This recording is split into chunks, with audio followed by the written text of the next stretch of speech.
আজ আমাদের main topics হলো টু বি ভার্ব। ইংরেজিতে এই 24টি টু বি ভার্ব দিয়ে আমরা অনেক কিছু সম্পূর্ণ করতে পারি। 24টি টু বি ভার্ব যেমন am, is, are, do, does, did, was, were, have, has, had, shall, should, will, would, can, could, may, might, must, need, ought to, use to, dare. এই 24টি টু বি ভার্বের মধ্যে modal হলো 13টি, আর বাকি যে 11টি সেটি হলো টু বি ভার্ব। এই মডাল ভার্ব হলো যে ভার্বের নিজস্ব অর্থ আছে সেগুলোকে মডাল ভার্ব বলা হয়।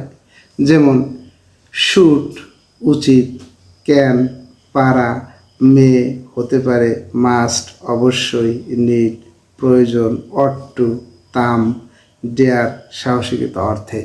এখন এই মডাল ভার্বটি দিয়ে আমরা অনেক বাক্য সহজে তৈরি করতে পারি। এই বাক্যগুলো দিয়ে যদি এই মডাল ভার্ব দিয়ে যদি আমরা বাক্য তৈরি করতে পারি তখন আমরা সহজেই ইংরেজিতে কথা বলতে পারি এবং লিখতেও পারি। এখন এর একটি প্যাটার্ন আছে, আজ এই প্যাটার্নটি আমরা শিখব। প্যাটার্নটি হলো subject, modal verb, main verb, extension. আমরা একটি বাক্য যেমন আমি অবশ্যই ঢাকা যাব, এটি বানানো কত সহজ। যেমন এখানে অবশ্যই শব্দটি মডাল ভার্ব, এর মেইন ভার্ব হলো যাব। এখন আমরা যদি এই প্যাটার্ন অনুযায়ী সাজাই তাহলে সাবজেক্টে চলে আসে আমি অর্থ আয়ের পর আমরা মডাল বসাবো, মডাল অবশ্যই। এখানে আমরা পিছনে শিখে আসছি যে অবশ্যই ইংরেজি হলো মাস্ট, তাহলে আই মাস্ট মেইন ভার্ব হলো go to Dhaka, I must go to Dhaka.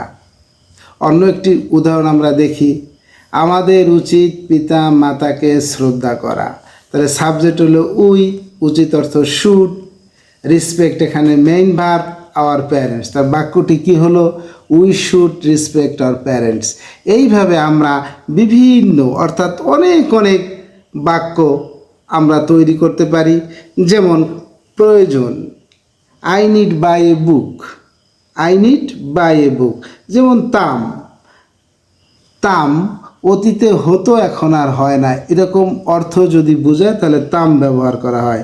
যেমন আমি এই মাঠে ক্রিকেট খেলতাম, I use to play cricket in this field. আমরা এর সামনে আরও নতুন প্যাটার্ন নিয়ে আসবো।